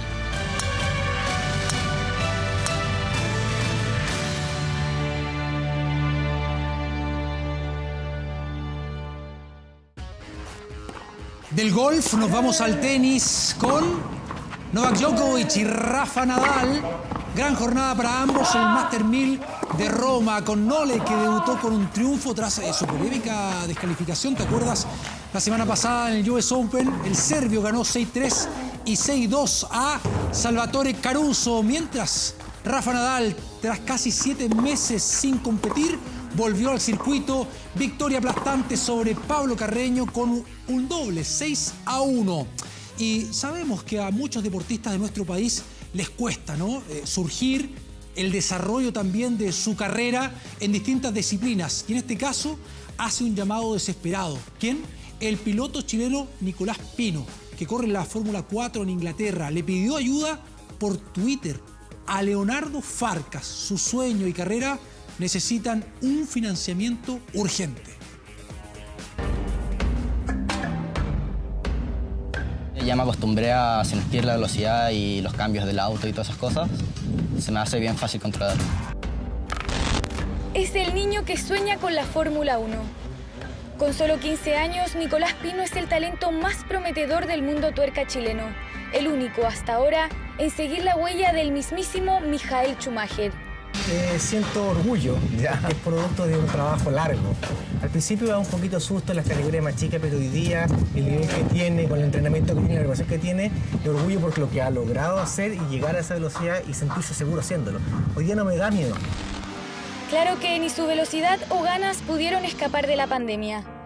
Con esfuerzo, este joven chileno ha comenzado a agotar sus recursos y desde Inglaterra, donde lucha día a día en Fórmula 4 británica, pide a gritos un apoyo para continuar con sus sueños. Y bueno, ahora estamos 100% intentando conseguir el financiamiento para poder continuar con esta carrera, que lamentablemente también este es uno de los deportes más caros del mundo. Y desde Chile hay poco apoyo, entonces ahora estamos 100% buscando apoyo y cosas que le puedan agregar valor a este proyecto para poder continuar. En su desesperación para salvar su carrera, bajo el estrés y el insomnio en la madrugada londinense, tomó su celular, abrió Twitter y le escribió directo al mismo Leonardo Farcas. En una de esas toca la puerta y despierta la reconocida generosidad del multimillonario. Pero como a muchos en el deporte en Chile se nos acabó la benzina. ¿Nos ayudas ahora? Podemos demostrar que nada es imposible. Ojalá lo veas. Lo nombré a él más como figura, porque como era un filántropo, ha ayudado a distintos deportistas, a Tomás González hace un tiempo. Y yo lo llamo más a él como figura para llamar la atención más que nada de marcas, de inversionistas, de personas de alto patrimonio para que se sumen a este proyecto. El piloto inició de casualidad en el automovilismo y hoy defiende su ilusión. Los días pasan, los inversionistas todavía no aparecen, mientras que Nico está a la espera de ayuda para seguir jugándosela para cumplir su sueño. Ojalá que pueda recibir esa ayuda. Golf, automovilismo, tenis y ahora nos vamos al ciclismo con esta emocionante etapa número 17 del Tour de Francia con Superman López, que se metió en el podio. Me refiero a Miguel Ángel, que se quedó con el primer lugar de esta etapa 17. Después de 5 horas de carrera, más de 2.000 metros de altura, el colombiano que le permite este triunfo quedar en el tercer puesto de la clasificación general, donde el líder es Primož Roglič. Y acá, mira esta imagen, atención, ¿qué se cruza ahí? Uy, un gato. En la final de 100 metros planos, esto en un campeonato juvenil. Hay un veloz gato, se lleva todas las miradas cuando estaban justo los corredores a punto de cruzar la meta. El felino atravesó. Afortunadamente no pasó nada, ¿no? Nadie se cayó, un tropiezo, y a él nada, tranquilito. Bueno, con esta información e imagen nos despedimos, ya continúa Iván Núñez con la información en 24 Horas Central. Buenas noches.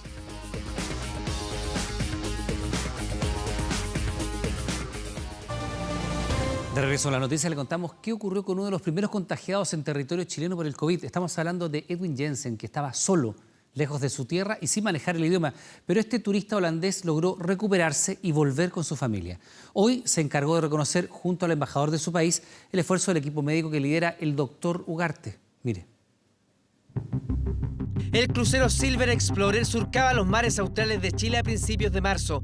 Hablamos de los inicios de la pandemia en nuestro país y la noticia se esparció rápido. 2 navegantes extranjeros dieron positivo y habían desembarcado en Caleta Tortel, que se transformó en la primera comuna chilena en cuarentena. Uno de los pasajeros era el holandés Edwin Jensen, quien tras ser internado en Puerto Montt llegó hasta la clínica Indisa conectado a respiración mecánica. Que nos llegó súper grave a nosotros, logramos sacarlo prácticamente a intermedio en condiciones muy buenas. Nosotros en ese momento que se sabía poco de la enfermedad pensamos que estos pacientes tenían pocas chances, entonces fue como uno de los primeros casos que nos impulsó a decir que no, que teníamos que luchar por todos los pacientes que iban a ingresar a nuestra unidad. Bye. Bye. Bye. Bye. Bye. Tras un mes y medio grave, Edwin se recuperó gracias al trabajo del equipo de pacientes críticos de este recinto. Uno siente que todo el esfuerzo valió la pena y que sigue teniendo sentido esforzarse por los enfermos porque es posible sacarlos adelante. Your country too, I hope. Este miércoles volvió a hablar con el equipo responsable de que esté hoy de vuelta en su país y sano. Quiero decir que estoy muy agradecido, no solo de la clínica y del doctor Ugarte, sino que también del equipo médico de la clínica en Santiago. En verdad soy un hombre afortunado por haber estado allí. Afortunado y agradecido, y no solo él, el embajador holandés llegó hasta la clínica Indisa para reconocer el trabajo del equipo y para eso eligió algo que lo definiera como país, tulipanes. No estamos aquí solo porque hubo un holandés, porque no sería muy bueno, yo creo, porque estamos agradeciendo a todos ustedes, más que todo su trabajo por sus propios compatriotas. Ustedes han trabajado muchas horas, con mucho riesgo. Tulipanes de semilla holandesa y cultivados en Chile, que no solo adornarán la clínica, son el testimonio de la entrega de este equipo con un paciente que estaba solo en estas tierras y lejos de los suyos. Feliz de verlo allá con su familia, con su hijo, pudimos hablar con su hijo preocupado y gratificante para el equipo completo. Fue una muy buena experiencia, el doctor Ugarte me ayudó de una manera fantástica y el equipo médico también fue fantástico. El hospital es muy buen recinto, en verdad que me trataron muy bien. Se fue recuperando, iba recuperando el sentido del humor y verlo ahora caminando en su casa feliz, la verdad es que para todos nosotros es una alegría que no sé cómo explicarla. Edwin volvió a navegar y a sus 83 años tiene otra oportunidad. El doctor Ugarte y su equipo seguirán combatiendo el virus sin descanso en fiestas patrias por todos los pacientes que, como este holandés, han podido ganarle a la pandemia. Gracias.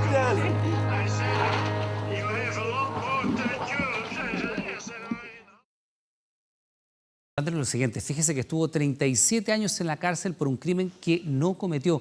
Es el caso de un hombre que ahora tiene 55 años y que cumplía cadena perpetua en Estados Unidos. Solo la intervención de una organización que creyó en su inocencia permitió que finalmente recobrara la libertad. Esta es su historia. Tenía 18 años cuando Robert Dubois debió enfrentar a la justicia. Los cargos en su contra, violación y asesinato de una joven de 19 años en Tampa, Florida. En primera instancia fue condenado a pena de muerte. Finalmente fue cadena perpetua. Nunca pensé llegar a este nivel, solo quería probar mi inocencia.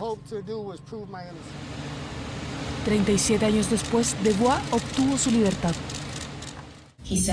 Dijo que era como despertar de una pesadilla. Su familia me ha repetido que ha sido una pesadilla de 37 años para ellos también.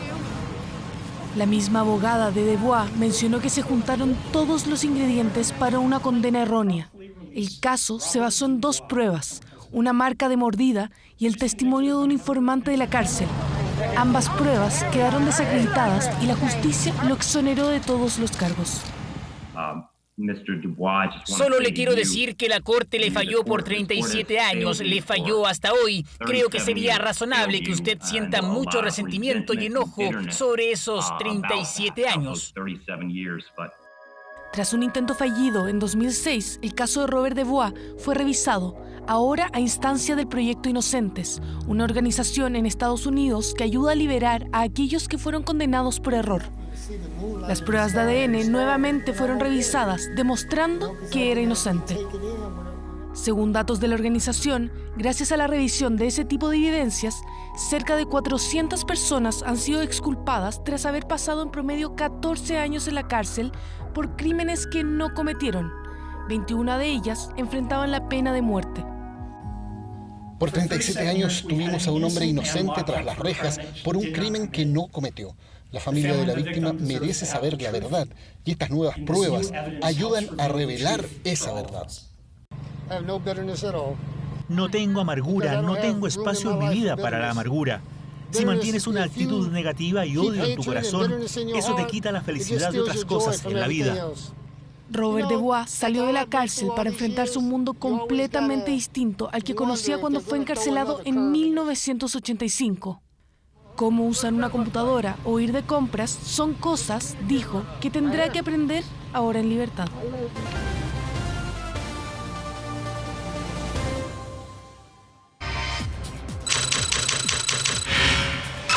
...24horas.cl. Algunas informaciones para compartir con ustedes antes de despedirnos. Recordamos que de acuerdo al plan del gobierno Fondéate en tu casa para las celebraciones de fiestas patrias se van a aplicar una serie de restricciones distintas, esto según la fase en la cual se encuentra su comuna. Primero tiene que saber en qué fase está su comuna. Por eso en nuestro sitio 24horas.cl que hemos creado una completa guía para que usted sepa qué puede hacer este día 18, 19, 20 de septiembre. Y también contarle otro tema. Fíjese que muchas personas se han comunicado con nosotros para reportarnos de masivas fallas en los servicios de internet de la compañía BTR. Se han producido en comunas como Lo Barnechea, Vitacura, Las Condes, Providencia, La Reina, Ñuñoa, Entel ha informado lo siguiente, que ha emitido un oficio a la compañía BTR reportando estas caídas sistemáticas del servicio y que tiene la empresa 24 horas, por supuesto, para hacer sus descargos. Queremos hacerle un recordatorio bien especial. Usted sabe, por supuesto, que Fiestas Patrias tenemos una invitación a la solidaridad y también para agradecer a aquellas personas que nos han inspirado, nuestros adultos mayores. Por ello, junto a Colecta Mayor de la Pontificia Universidad Católica, queremos ir en ayuda a las personas mayores que hoy más nos necesitan. Faltan solo 2 días para que juntos digamos, vamos chilenos, contamos con ustedes, por supuesto. Ahora, siga junto a nosotros, ya llega Fuerza de Mujer. No se lo pierda, que tenga buenas noches.